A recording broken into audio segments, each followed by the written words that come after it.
Magandang umaga sa inyo guys. Ayan, welcome to my channel. Kapag hindi ka pa nakapag-subscribe sa akin channel, please do subscribe. Kapag gusto mong magbigay ng reaction, don't hesitate. Libre ang mag-comment.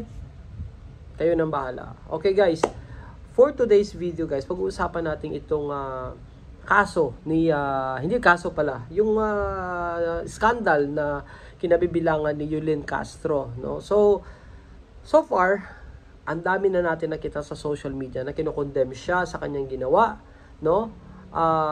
Andun na yung samot-saring reaksyon, mga celebrities nagbigay na ng opinion at hindi siya tinotolerate. At meron ding mga nagdedepensa na iba na dahil sa sobrang bugso ng damdamin ng mga Pilipino, sa kanya mismong channel, pananindigan niya na siya ay, ano tawag nito, nung ubab ng bansa, ano pa yun, ng Pilipinas, ganyan. So, yung question natin dito, despite, no, sa sobrang daming tao nagpapahayag ng pagkadismaya sa ginawa niya, siya, no, hanggang ngayon hindi siya nagpa-public apology. Ang ibig sabihin ba, pinaninindigan niya, or bukas pa ba siya, o susunod pa ba na week magbibigay ng statement? So yan ang inaabangan ng tao, no? Kasi dito mo lalaman guys ang ugali ng tao. But actually, ang dami niya na palang binabastos na kainan, no? Even yung pala sa Gimaras, yung mga dried mango, talagang pinagbabastos niya rin, no? Hindi lang yan, meron pa ako napanood, kumain din siya sa isang Japanese restaurant or Chinese, pero alam ko parang Japanese restaurant na talagang inano niya rin, nilait niya rin. So, hindi siya aware guys na meron tayong doktor din na napanood and research din tayo sa Google na kapag yung obesity pala, meron talagang apekto yan sa appetite mo and at the same time sa panlasa mo.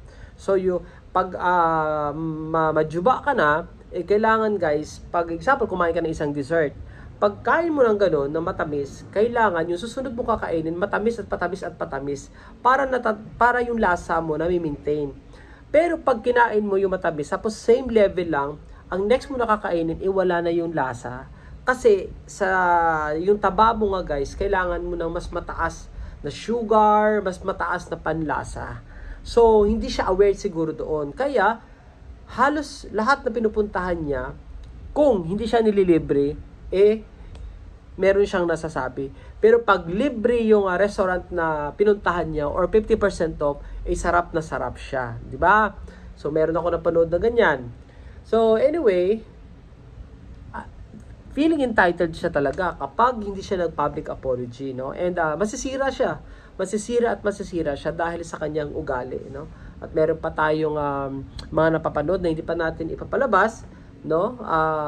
Tingnan natin, no? Pero alam mo yon, yung tao na iniisip mo yung content mo lang, ay hindi mo naiisip yung business at yung mga tao din mismo na nagtatrabaho sa business. Ako personally guys, nakailang beses na ako kumain din. Even sa isang 5-star hotel sa Makati, kumain kami ng mga kaibigan ko. This was like 5 years ago, hindi ko talaga makalimutan.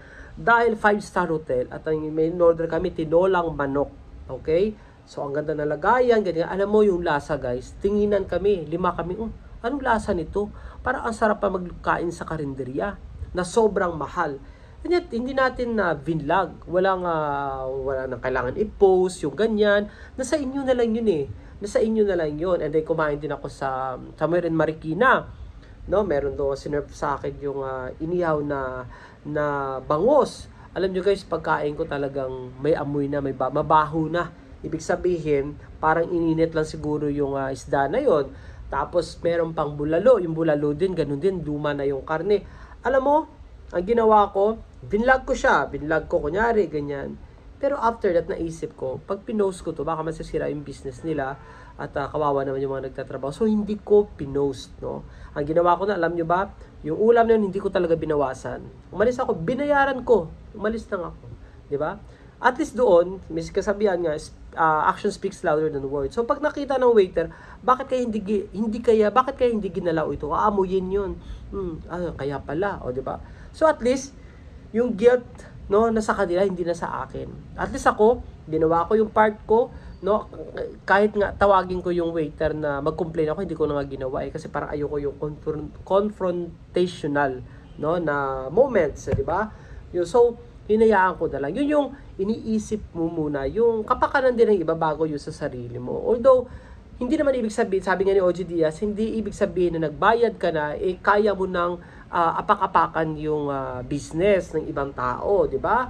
Hindi pwedeng ganun Kumbaga, meron ka dapat na, ang tawag ba na consideration, di ba? Imagine mo that coffee break in Iloilo has been there for 20 years. So, tapos sasabihin mo ganun ang lasa, sino ang may mali kung 20 years na nandyan at wala nag-post sa social media na hindi masarap yung pagkain? Ikaw lang. Dahil sa katawan mo, ganun. Diba? Hindi mo pala alam, ikaw pala may problema. Diba? So, nakakahiya siya, no? Hindi nakakahiya restaurant. Alam mo yung restaurant ngayon, yung coffee shop ngayon, dinudumog ng tao, mas nag-trending pa. Diba? Kung pinakinggan siya, kasi feeling untitled siya, feeling talagang lumaki na yung ulo niya, akala niya, masisira yung business. Hindi niya alam, mas lalong lumakas. Diba? So, siya ang nasisira sa tao. Diba? Siya ang nasisira sa tao. So, ayun, lesson learned na hindi mo dapat basta-basta lang i-post, no? Lalo pa yung sa mga ganyang business. Isipin mo muna. Or, pwede ka nga mag-food review.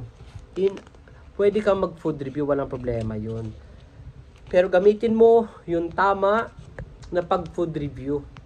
No? Yung professional, yung food review na andun yung sympathy mo sa may-ari ng restaurant, no? Pwede kang mag-review na may manners. So, ganun lang. No? So, with her, hindi natin alam, until now, hindi nagpa-public apology. Pinanindigan niya ang kanyang malditahan, di ba? So, wala tayong magagawa yun, control niya yun. Pero at least alam na ng mga tao. At ang doon, dapat yung mga business, lalo pa yung mga Ilonggo owners ng mga business, ng mga restaurant, na kapag pasok pa lang niya, ako sa inyo, huwag nyo nang papasukin. Tablahin nyo na, sabihin hindi ka welcome dito. Lahat ng mga Ilonggo owners ng mga business, dito sa Manila, marami mga Ilonggo restaurants dito na, yun nga, yung mga may-ari, mga Ilonggo, nako, bigyan nyo na ng warning yung inyong mga staff na huwag papasukin itong tao na to. Kasi, masisira ang business nyo, masisira ang pinaghihirapan nyo kung ito lang naman na klaseng tao ang papasok sa inyong business, no? Mas maganda yung ganon, no? Video nyo rin, pag pumasok siya, sabi mo hindi ka welcome dito, doon ka sa iba, doon ka sa gilid-gilid mag food review, no? Para mas bagay ka doon, ganun lang.